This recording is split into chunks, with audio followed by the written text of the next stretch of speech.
Hi guys. सो आज हम hyper conjugation को डिटेल में पढ़ेंगे। इसका एक्चुअल ओरिजिन क्या है, एमओटी इसको किस बेसिस पर और किस तरह से समझने में हेल्प करती है, वो सब हम देखेंगे आज के इस लेक्चर में। एंड उसके बाद थोड़े बहुत क्वेश्चंस भी करेंगे इसके। तो उससे पहले इसकी बेसिक सी डेफिनेशन देख लेते हैं। ये बोलता है कि डीलोकलाइजेशन ऑफ सिग्मा इलेक्ट्रॉन्स। तो यहाँ इम्पोर्टेंट बात क्या है कि सिग्मा इलेक्ट्रॉन्स हैं, यानी सिग्मा बॉन्ड की बातें चल रही हैं। किसका sigma bond? Particularly C H bond. C H bond हो या सी डी बॉन्ड हो, इसके आइसोटोप्स सी टी बॉन्ड हो, तो सिर्फ सी एच यानी कार्बन होना ज़रूरी है और उससे लगा हुआ हाइड्रोजन या ड्यूटेरियम या ट्रिटियम ये ही होने चाहिए। उसके बाद ऑफ सैचुरेटेड कार्बन, ये सबसे इम्पोर्टेंट चीज़ है। मेनली मैक्सिमम एग्जांपल्स में कार्बन जो है वो sp3 ही होना चाहिए टुवर्ड्स कैटायन रेडिकल और एंड पाई बॉन्ड। अब इसको थोड़ा और डिटेल में समझते हैं कि बेसिकली ये बोलना चाह रहा है कि अगर आपके पास तीन चीज़ें हो सकती हैं, या तो कार्बोकैटायन हो सकता है, रेडिकल हो सकता है, या कोई एल्कीन हो सकती है। इससे जुड़ा हुआ कार्बन, इन तीनों से ही जुड़ा हुआ कार्बन, पहली बात sp3 होना चाहिए। ठीक है, sp3 मतलब सिंपल बात कि 3 हाइड्रोजन होंगे या 3 ड्यूटेरियम होंगे या 3 ट्रिटियम होंगे, तीनों। ठीक है, ये 3 केसेस बन सकते हैं। इसमें आपको क्या देखना है फिर? Delocalisation of sigma electrons. अब यहाँ डीलोकलाइजेशन वर्ड क्यों यूज़ किया गया है, ये सबसे इम्पॉर्टेंट चीज़ है। यहाँ होता क्या है कि ये जो सी एच बॉन्ड है, सी एच बॉन्ड, ये जो सी एच बॉन्ड है, ये अपने इलेक्ट्रॉन्स को इधर दे देता है और खुद H निकल जाता है इधर से।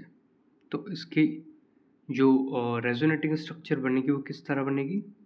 ये इधर ही थे, यहाँ डबल बॉन्ड बन गया, एंड ये जो पॉजिटिव चार्ज था वो वैनिश हो गया, और यहाँ जो H निकला था वो H प्लस की फॉर्म में इधर ही है अभी। यहाँ ऑब्वियस सी बात है, यहाँ 2 हाइड्रोजन होंगी, तो 2 हाइड्रोजन हैं। ठीक है, तो इस तरह चीज़ें बनती हैं, इसी तरह से इसमें बनती है, इसमें भी बनती हैं। लेकिन ये क्यों हुआ, इसको हम समझेंगे एमओटी के बेसिस पे। और उससे भी पहले कि इसको डिलोकलाइजेशन इसलिए बोलते हैं क्योंकि ये ऐसा नहीं है कि इसने इसको डोनेट कर दिए इलेक्ट्रॉन्स और ये इसी फॉर्म में पड़ा रहेगा। नहीं, ये जो पाई है, अब ये जो पाई इलेक्ट्रॉन्स है वो H प्लस को दोबारा ले सकते हैं। तो ये क्या है, इसमें भी रहेगा, इसमें भी रहेगा, तो ये H प्लस डोनेट भी करेगा, ये दोबारा भी खींच सकता है इसको। तो इस तरह से क्या है, एक डीलोकलाइजेशन है कि ये जो इसके जो सिग्मा इलेक्ट्रॉन्स है वो इस बॉन्ड के बीच में लोकलाइज्ड नहीं है, वो इसी में नहीं है, वो इधर भी हैं वो इधर भी हैं, इसलिए इसको डीलोकलाइजेशन का नाम दिया है। और लेकिन डीलोकलाइजेशन भी किस टाइप के इलेक्ट्रॉन्स का? सिग्मा इलेक्ट्रॉन्स का। ओके, अब चलते हैं इसके थोड़े और डेप्थ में कि एमओटी क्या कहती है। उससे पहले थोड़ी सी बेसिक चीज़ें एमओटी के बारे में कि जब भी, अब चूँकि हम सिग्मा बॉन्ड को पढ़ने वाले हैं तो मैं सिग्मा बॉन्ड पे ही ध्यान दूंगा बस। जब भी कोई भी सिग्मा बॉन्ड बनता है तो हमेशा एक सिग्मा BMO बनता है और सिग्मा ABMO बनता है, जिसमें अगर ये मैं बताऊं आपको तो ये सिग्मा BMO की एनर्जी लो होती है और जो सिग्मा स्टार होता है जिसको ABMO बोलते हैं, इसकी एनर्जी हाई होती है। ये बात आई होप आप मैक्सिमम लोगों को पता होगी, ये MOT ये बोलती है। तो ये जो CH बॉन्ड है जो कि सिग्मा बॉन्ड है, इसमें भी BMO भी है, यानी बॉन्डिंग मॉलिक्यूलर ऑर्बिटल भी है, और एंटी बॉन्डिंग मॉलिक्यूलर ऑर्बिटल भी है। अब इसको देखते हैं वो किधर होता है। तो मैंने बना दिया ये CH बॉन्ड।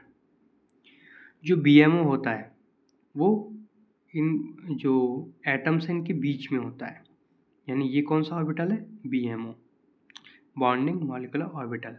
ABMO किधर होता है? पहली बात तो BMO में हमेशा फिल्ड होगा 2 इलेक्ट्रॉन से, क्योंकि 2 एटम्स के बीच में 2 इलेक्ट्रॉन्स होते हैं, जो कि 2 इलेक्ट्रॉन्स BMO में फिल्ड होते हैं, और ये हमेशा एम्प्टी होता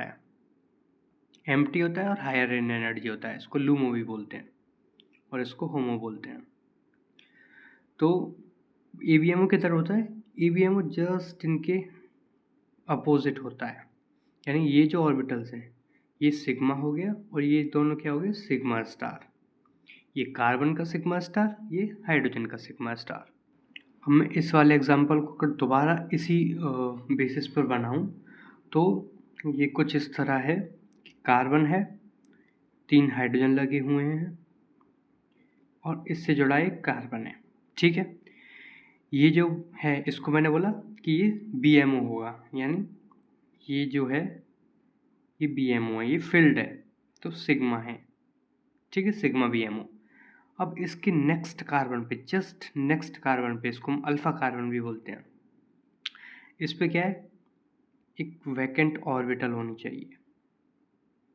अब ये वैकेंट ऑर्बिटल कहाँ कहाँ से मिल सकती है हमें? जस्ट मैंने बताया कि कार्बोकैटायन, इसमें वैकेंट पी होती है। रेडिकल, इसमें क्या है? एक इलेक्ट्रॉन होता है लेकिन स्टिल ये वैकेंट तो है ही। और पाई में क्या है? पाई स्टार ऑर्बिटल्स होते हैं, पाई स्टार भी वैकेंट होते हैं, pi star anti bonding molecular orbitals होते हैं, तो ये भी वैकेंट है। इसलिए तीनों एग्जाम्पल्स हाइपर कॉन्जुगेशन में पढ़े जाते हैं। तो इसमें मैं बताऊँ कि ये कोई भी वैकेंट या हाफ फिल्ड ऑर्बिटल हो सकता है। अब होता क्या है कि ये जो सिग्मा के इलेक्ट्रॉन्स हैं और ये जो वैकेंट है, वैकेंट पी हो सकता है या कोई भी वैकेंट ऑर्बिटल है, इन दोनों में क्या इंटरेक्शन होता है? इन दोनों के इंटरेक्शन को हम, the interaction between the filled sigma and vacant orbital is known as hyperconjugation. इसको ही हम हाइपर कॉन्जुगेशन बोलते हैं। ओके, ये जो वैकेंट ऑर्बिटल्स हैं ये क्या क्या हो सकते हैं? ये वैकेंट पी ऑर्बिटल भी हो सकता है, वैकेंट या हाफ फिल्ड पी, या फिर पाई स्टार भी हो सकता है, और they must be adjacent to CH bond. ये इसके जस्ट बगल वाले कार्बन पे ही होना चाहिए जहाँ CH बॉन्ड है, और ऐसा वैसा CH बॉन्ड नहीं, sp3 कार्बन के CH बॉन्ड है। अगर हम इसकी कौन कौन से ऑर्बिटल्स ओवरलैप कर रहे हैं इसकी बात करें तो ये 3 स्पीशीज़ हो सकती हैं, कार्बोकैटायन, रेडिकल या एल्कीन। जो कार्बोकैटायन है उसमें क्या है? ये CH बॉन्ड है, ये सिग्मा होता है, तो सिग्मा, और ये जो कार्बन जो वैकेंट ऑर्बिटल होता है वो P होता है, तो सिग्मा P ओवरलैप होता है, ठीक है। फ्री रेडिकल है, फ्री रेडिकल में भी जो कार्बन का जो ऑर्बिटल होता है जो कि हाफ फिल्ड होता है वो भी P होता है, तो ये भी एक सिग्मा P ओवरलैप है। लेकिन ये जो एल्कीन है इसमें ये जो अनफिल्ड ऑर्बिटल है वो पाई स्टार ABM होता है और ये सिग्मा है, तो ये कौन सा ओवरलैप है? Sigma pi star overlap. Direction भी बता सकते हो कि सिग्मा से P की तरफ है, ये भी सिग्मा से P की तरफ है और ये सिग्मा से पाई स्टार की तरफ है ओवरलैप या इलेक्ट्रॉन्स का डिलोकलाइजेशन। अब आपको ये तो समझ में आ गया होगा कि हम hyper conjugation carbocation, carbon radical और एल्कीन में ही क्यों पढ़ते हैं। अब एक और इम्पोर्टेंट चीज़ कि ये जो 2 ओवरलैप है कार्बोकैटायन का, कार्बन रेडिकल का, इसको हम, इस ओवरलैप को हम बोलते हैं आइसोवेलेंट, या ये जो दोनों चीज़ें हाइपर कॉन्जुगेशन शो कर रही हैं, इस हाइपर कॉन्जुगेशन का एक अलग नाम होता है जिसका नाम होता है आइसोवेलेंट हाइपर कॉन्जुगेशन, आइसोवेलेंट ओवरलैप या आइसोवेलेंट हाइपर कॉन्जुगेशन। लेकिन ये जो एल्कीन का ओवरलैप है इसको हम बोलते हैं sacrificial hyper conjugation, sacrificial hyper conjugation. अब इनका ये नाम क्यों है, थोड़ा इसके बारे में देखते हैं। इन दोनों नामों को समझने के लिए हमको इनके हाइपर कॉन्जुगेटिव स्ट्रक्चर्स बनाने होंगे, तो मैं पहले उनके स्ट्रक्चर्स बना देता हूँ। तो जब ये कार्बोकैटायन हाइपर कॉन्जुगेशन दिखाएगा तो ये H, ये जो बॉन्ड है वो इधर जाएगा, करेक्ट। तो क्या बनेगा? HCH, ये यहाँ H+ के फॉर्म में रह जाएगा, डबल बॉन्ड बन जाएगा और ऑब्वियस सी बात है इस पर 2 हाइड्रोजन होंगे, वैलेंसी पूरा करने के लिए, तो 2 हाइड्रोजन होंगे।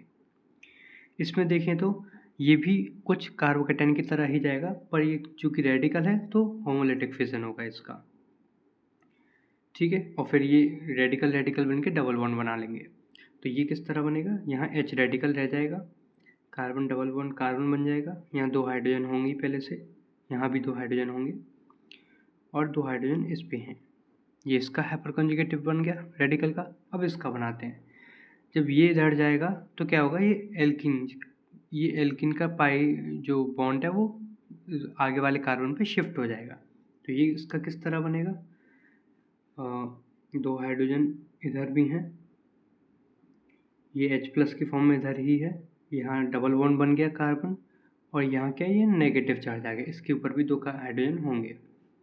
तो 2 हाइड्रोजन अभी भी हैं। अब इनका नाम डिफरेंस इसलिए है, अगर आप देखो कि आप टोटल नंबर ऑफ बॉन्ड्स को गिनो, इसमें और इसमें, तो कितने हैं, 1 2 3 4 5 6, इसमें कितने बॉन्ड्स हैं, 6 बॉन्ड्स हैं। हाइपर कॉन्जुगेटिव स्ट्रक्चर दिखाने के बाद कितने बॉन्ड हैं, 1 2 3 4 5 6 बॉन्ड है, इसलिए इसका नाम, इसमें भी 6 हैं, इसमें भी 6 हैं। सिमिलरली अगर इसमें चेक करोगे तो इसमें भी 6 निकलेंगे, इसमें भी 6 निकलेंगे। तो इसलिए इसका नाम आइसोवेलेंट हाइपर कॉन्जुगेशन है। आइसो का मतलब होता है सेम नंबर ऑफ बॉन्ड्स हैं इसमें, इसलिए इसका नाम आइसोवेलेंट हाइपर कॉन्जुगेशन है। लेकिन अगर आप इधर चेक करोगे तो इसमें टोटल नंबर ऑफ बॉन्ड्स कितने हैं, 2 3 4 5 6 7 8, इसमें है 8 बॉन्ड्स टोटल। लेकिन इस स्ट्रक्चर में टोटल कितने बॉन्ड्स हैं, 1 2 3 4 5 6 7, इसमें रहेंगे 7 बॉन्ड्स। सो इसमें क्या है, एक कोवलेंट बॉन्ड का लॉस हुआ है, किसी कार्बन ने, किसी स्ट्रक्चर ने एक कोवलेंट बॉन्ड को सेक्रीफाइस किया है, इसलिए इसका नाम सैक्रिफिशियल हाइपर कॉन्जुगेशन पड़ा। आई होप ये समझ में आया होगा। इसमें एक हाइड्रोजन इधर भी होगा क्योंकि इसकी 3 ही वैलेंसी हो रही हैं, तो ये ऑब्वियसली बात है 9 हो जाएगा, तो वो तो इधर भी होगा, तो वो क्या है 8 हो जाएगा। अभी भी क्या है, सिर्फ एक ही बॉन्ड का लॉस है। अब बढ़ते हैं हाइपर कॉन्जुगेशन के टाइप्स पे। तो मेनली हाइपर कॉन्जुगेशन 3 टाइप्स का होता है। एक होता है +H, एक होता है -H और एक होता है न्यूट्रल। सो इन तीनों में ही सबसे ज़्यादा +H ही इम्पोर्टेंट है, -H का इतना काम नहीं है, एक दो जगह इसका काम पड़ता है तो उसको हम उधर ही देखेंगे। न्यूट्रल H का भी इतना काम नहीं है, ये इसको भी मैं बताऊंगा कि क्यों इसका स्पेशल नाम न्यूट्रल H है, लेकिन सबसे ज़्यादा क्या है, हमें +H ही काम आने वाला है। तो थोड़ा इनको डिटेल में देखते हैं कि क्या चीज़ है। तो ये जो मैंने अभी एग्जांपल्स लिए आपके सामने, ये सारे +H के एग्जांपल्स हैं। यानी +H में क्या होगा, जो CH सिग्मा होगा वो ओवरलैप करेगा P से, कार्बन रेडिकल का हो सकता है, कार्बोकेटाइन का हो सकता है, तो ये +H में काउंट होगा। अगर सिग्मा CH ओवरलैप करे पाई स्टार ऑर्बिटल से तो ये भी +H में काउंट होगा, ठीक है। पाई स्टार कब होगी, जब पाई होना चाहिए, यानी एल्कीन्स के केस में। अब ये जो न्यूट्रल हाइपर कॉन्जुगेशन है, ये हमें स्टैगर्ड, इसका एग्जांपल है स्टैगर्ड ईथेन। स्टैगर्ड ईथेन के केस में देखने को मिलता है, अगर मैं इसका स्ट्रक्चर बनाऊं स्टैगर्ड फॉर्म में, तो कुछ इस तरह होता है।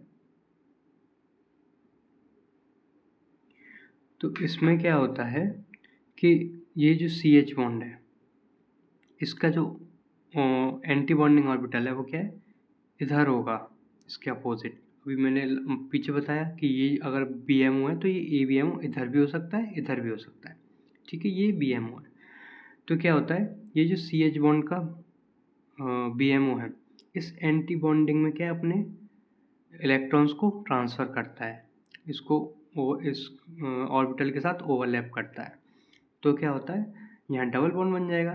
तो इस तरह से इसकी हम बोलते हैं कि जो स्टैगर्ड ईथेन है वो ज़्यादा स्टेबल होती है, ठीक है। चूँकि ये न्यूट्रल कंपाउंड्स में हो रहा है इसलिए इसको हम न्यूट्रल हाइपर कॉन्जुगेशन बोलते हैं, लेकिन इसका जो यूज़ है वो यहीं तक है, ज़्यादा इसका यूज़ है नहीं, तो सबसे ज़्यादा यूज़ इसी का है। अब थोड़ा माइनस एच देख लेते हैं। माइनस एच क्या है, इसको नेगेटिव हाइपर कॉन्जुगेशन या रिवर्स हाइपर कॉन्जुगेशन भी बोलते हैं। ये क्या बहुत ही रेयर होता है, ये आसानी से देखने को नहीं मिलता। ये कब देखने को मिलता है, जब आपका यहाँ कार्बन आयन हो और इससे जुड़ा हुआ कार्बन के पास क्या है, कोई हैलोजेंस लगे हों। इस केस में ही सिर्फ ये माइनस एच देखने को मिलता है। इसको थोड़ा सा और डिटेल में देखते हैं, दोनों को थोड़ा कंपैरिजन करते हैं। क्योंकि ये इसमें हम माइनस एच शो कर रहे हैं तो ये कार्बन आयन होगा। कार्बन आयन क्या है कि इसमें एक पी ऑर्बिटल है जिसके पास दोनों इलेक्ट्रॉन फिल्ड हैं, यानी ये फिल्ड ऑर्बिटल है। और CBr का अगर मैं बताऊं तो ये तो मैंने बताया था MOT की बेसिस पे क्या है, ये BMOs होते हैं, लेकिन इसके ABMO भी होंगे। वो किधर होंगे, ये जो BMO जस्ट इसके अपोजिट होंगे सिग्मा बॉन्ड के केस में। तो ये इसका ABMO इधर, ये किसका ABMO इधर, यानी ये सिग्मा स्टार और ये भी सिग्मा स्टार, ये सिग्मा। ये क्या है, ये फील्ड ऑर्बिटल है। और कौन सा फील्ड, पी ऑर्बिटल। ठीक है, इसमें क्या होता है कि इसको फील्ड को मैं इस तरह शो कर देता हूँ और कंपैरेटिव स्टडी के लिए इधर कार्बोकैटायन बना लेता हूँ मैं, जिसमें क्या है, ये वैकेंट है, यानी ये क्या, ये भी पी है पर ये वैकेंट है और ये सिग्मा है। ठीक है, तो कार्बोकैटायन में हमने पढ़ा है, यानी प्लस एच में हमने ये पढ़ा कि इसमें क्या है, ये सिग्मा से पी ये ओवरलैप होता है। ठीक है, इसको हम बोलते हैं प्लस एच। लेकिन माइनस एच में क्या होता है कि जो पी फील्ड है, ये जो पी फील्ड है इसका ओवरलैप इस सिग्मा स्टार से होता है। ठीक है, तो इन दोनों में किसका ओवरलैप हो रहा है, पी का सिग्मा स्टार से। इसमें किसका हो रहा था, सिग्मा से पी का। इसलिए इसको रिवर्स हाइपर कॉन्जुगेशन या नेगेटिव हाइपर कॉन्जुगेशन बोलते हैं। इसका जस्ट अपोजिट हो रहा होता है। इसमें CH बॉन्ड के जो इलेक्ट्रॉन्स थे वो कार्बोकैटायन को डोनेट हो रहे थे, लेकिन इसमें कार्बन आयन है जिसके ऑलरेडी फिल्ड ऑर्बिटल है, उसका सिग्मा स्टार में डोनेशन हो रहा है, इसलिए इसको माइनस एच बोलते हैं। तो ये कंप्लीट होते हैं इसके टाइप्स। अब इसका एक छोटा सा एग्जांपल लेता हूँ मैं, कि जिससे आपको समझ में आएगा। अगर डिफरेंट टाइप के बॉन्ड्स हैं, यानी अगर मैं बोलूँ कि यहाँ आपके पास कार्बोकैटायन है, यहाँ हाइड्रोजन लगा हुआ है, ड्यूटेरियम लगाया हुआ है और ट्रिटियम लगाया हुआ है, तो इन तीनों में सबसे पहले कौन हाइपर कॉन्जुगेशन शो करेगा। नो डाउट तीनों ही करेंगे, बट सबसे पहले कौन करेगा, तो ये डिपेंड करता है कि हमें क्या करना है, इस बॉन्ड को तोड़ना है, इन तीनों बॉन्ड को। तो जो बॉन्ड जितना आसानी से टूट जाएगा वो उतना ही अच्छे से हाइपर कॉन्जुगेशन करेगा। तो कौन सा बॉन्ड आसानी से टूटेगा, जिसकी बॉन्ड स्ट्रेंथ कम होगी। तो बॉन्ड स्ट्रेंथ क्या होना चाहिए, कम होना चाहिए। बॉन्ड स्ट्रेंथ कब होगी, कम, जब बॉन्ड लेंथ ज़्यादा होगी। जो बड़े बॉन्ड्स होते हैं उनको तोड़ना आसान होता है, तो बॉन्ड लेंथ ज़्यादा होनी चाहिए। तो बॉन्ड लेंथ का ऑर्डर आई होप मैंने वैसे बताया है लास्ट लेक्चर्स में। तो CH बॉन्ड लेंथ क्या है, बड़ा होता है, देन CD, देन CT। तो किसको तोड़ना आसान है, इस CH बॉन्ड को। तो सबसे ज़्यादा हाइपर कॉन्जुगेशन कौन शो करेगा, हाइड्रोजन, उसके बाद ड्यूटेरियम, उसके बाद ट्रिटियम। सेम एग्जांपल अगर मैं नेगेटिव हाइपर कॉन्जुगेशन को कंपेयर करने के लिए लूँ कि ठीक है हैलोजेंस होने चाहिए, लेकिन डिफरेंट हैलोजेंस हुए तो कौन सबसे पहले टूटेगा। तो सेम कॉन्सेप्ट, जिसका बॉन्ड लेंथ ज़्यादा वो सबसे पहले टूटेगा। तो हमें पता है Br फिर ये सेकंड ऑर्बिटल का, ये ये सेकंड पीरियड का, ये थर्ड पीरियड का, ये फोर्थ पीरियड का है। तो ये जो बॉन्ड लेंथ है वो ज़्यादा होगा, तो CBr का बॉन्ड लेंथ ज़्यादा होता है, देन CCl, देन CF। तो सबसे पहले कौन टूटेगा, CBr। तो ये जितना आसानी से टूट जाएगा उतना ही ज़्यादा हाइपर कॉन्जुगेशन दे बोले, हाँ मतलब उतना ही ज़्यादा हाइपर कॉन्जुगेशन शो करेगा, ये स्ट्रक्चर आसानी से टूट जाएगा।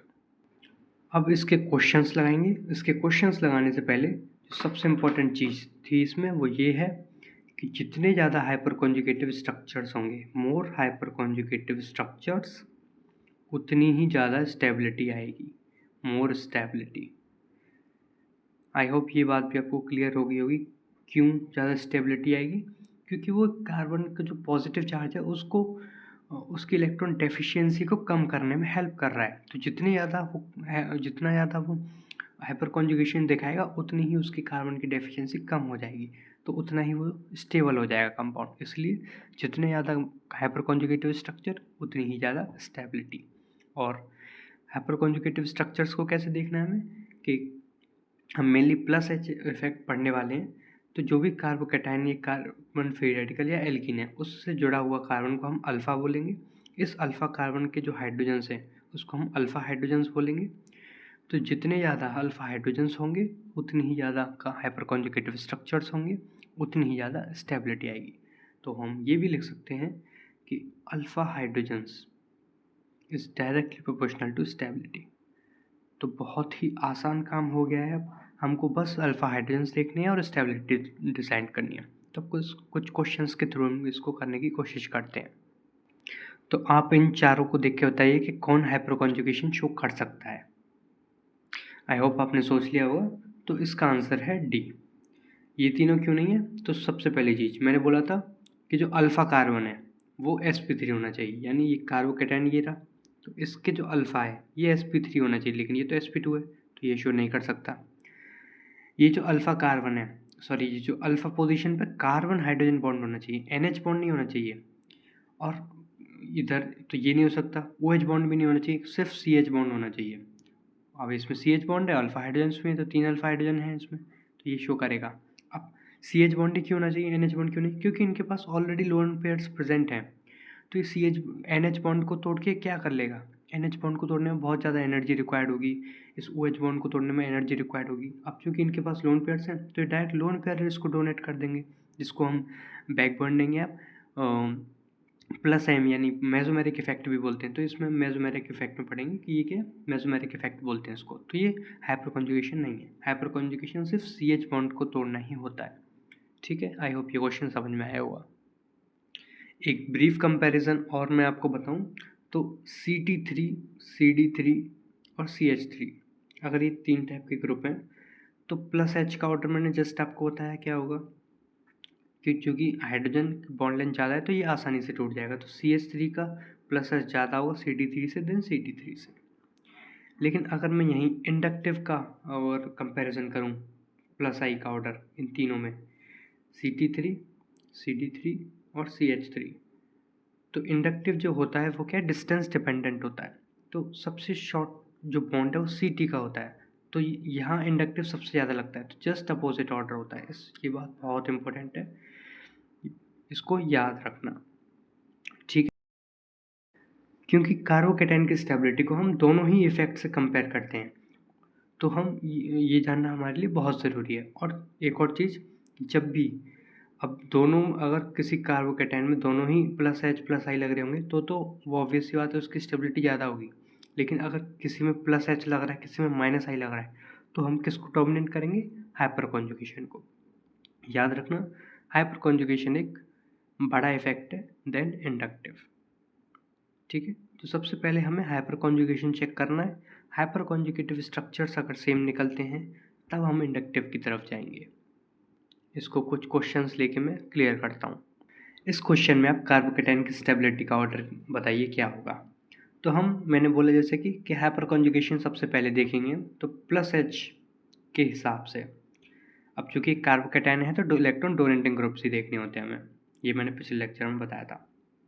तो प्लस H यानी जो कार्बोकैटायन है उसका जो अल्फ़ा कार्बन है उस पर कितने हाइड्रोजन्स है, तो 3 अल्फ़ा कार्बन है इसमें, इस कार्बोकैटायन से 3 कार्बन जुड़े हुए हैं, तो तीनों की तीनों अल्फ़ा हैं, और तीनों से 3 हाइड्रोजन, यानी टोटल कितने हाइड्रोजन हो गए, 3, 6, 9। तो इसमें क्या 9 अल्फ़ा हाइड्रोजन है। सिमिलरली इसमें 6 अल्फ़ा हाइड्रोजन है। ये वाला जो हाइड्रोजन है वो कार्बोकैटायन वाला ही है, ठीक है, ये अल्फ़ा हाइड्रोजन नहीं है, तो 6 हैं।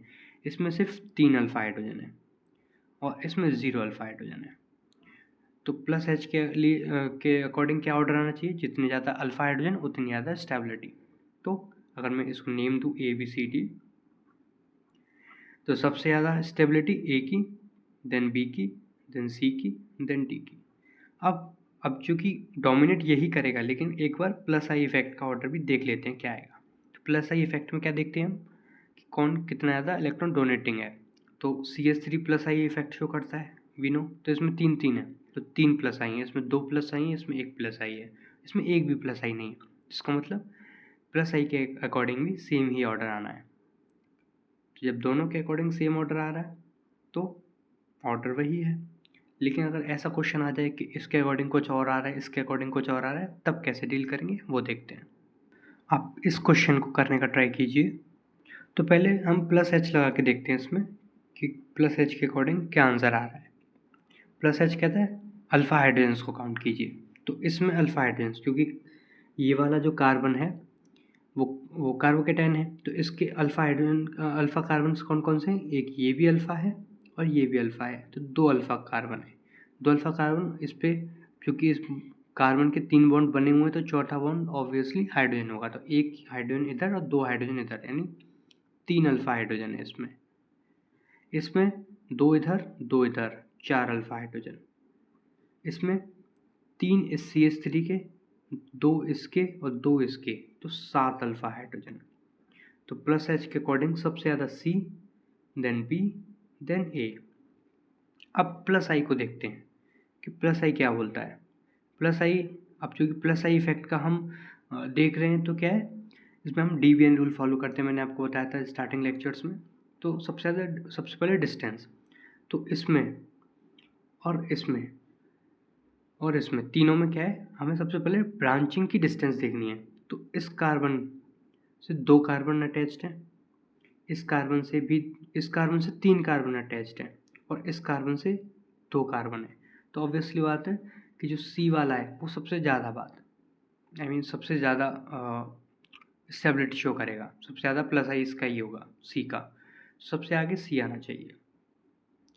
इन दोनों में दोनों ही 2-2 ब्रांचिंग है, इसमें भी 2 कार्बन अटैच्ड हैं और इसमें भी 2 कार्बन अटैच्ड हैं। देन चेक करो ब्रांचिंग, नंबर ऑफ ब्रांचिंग को, कि ये जो 2 कार्बन से अटैच्ड हैं वो फर्दर 2 कार्बन से अटैच्ड है, लेकिन ये जो 2 कार्बन है यहाँ एक एक्स्ट्रा कार्बन से अटैच्ड है, यहाँ एक ब्रांचिंग है। तो ऑब्वियस सी बात है ए का जो है प्लस आई ज़्यादा होगा देन बी से। तो जस्ट डिफरेंट ऑर्डर आया, दोनों के अकॉर्डिंग सी सबसे ज़्यादा स्टेबल है, ठीक है, लेकिन दोनों इफेक्ट्स इधर डिफरेंशिएट कर जाते हैं। तो हम किसको सिलेक्ट करेंगे? प्लस एच को, ठीक है। हमेशा हाइपर कॉन्जुगेशन वाला जीतेगा इंडक्टिव इफेक्ट के ऊपर। एल्किन्स की स्टेबिलिटी किस तरह से देखेंगे हम, इसको अगर मैं ABCD नेम दे दूं, तो जहाँ भी पाई बॉन्ड है, ये पाई बॉन्ड है, उसका नेक्स्ट कार्बन अल्फा कार्बन होगा। तो इसमें ये भी अल्फा, ये भी अल्फा, ये भी अल्फा, ये भी अल्फा, 4 अल्फा कार्बन और उनसे लगे हुए हाइड्रोजन्स काउंट करने। तो 3, 6, 9, 12, इसमें 12 अल्फा हाइड्रोजन, इसमें 9 अल्फा हाइड्रोजन, इसमें 6 अल्फा हाइड्रोजन, इसमें 3 अल्फा हाइड्रोजन। तो यही इसका, ये जो इधर है स्टेबिलिटी इसकी बढ़ रही है एल्किन्स की। तो एल्किन्स में कुछ इस तरह देखेंगे। तो अगर मैं ओवरव्यू और एक समरी टाइप का लिखूं, तो चाहे कार्बन रेडिकल हो, कार्बोकेटायन हो या एल्कीन हो, इन तीनों की स्टेबिलिटी डायरेक्टली प्रोपोर्शनल होती है नंबर ऑफ अल्फा हाइड्रोजन के, ठीक है। तो ये चीज़ आपको ध्यान रखनी है। ये एक नया इफेक्ट था हाइपर कॉन्जुगेशन, इंडक्टिव इफेक्ट से के ऊपर हमेशा डोमिनेट करेगा, ठीक है। कमेंट बॉक्स में इस क्वेश्चन का आंसर ज़रूर बताइएगा कि इसकी कार्बोकेटायन स्टेबिलिटी क्या होगी। मैं मिलूँगा आपसे नेक्स्ट वीडियो में। Next video most probably resonance के ऊपर होगी। सो तब तक के लिए शेयर कीजिए वीडियो को। Thank you.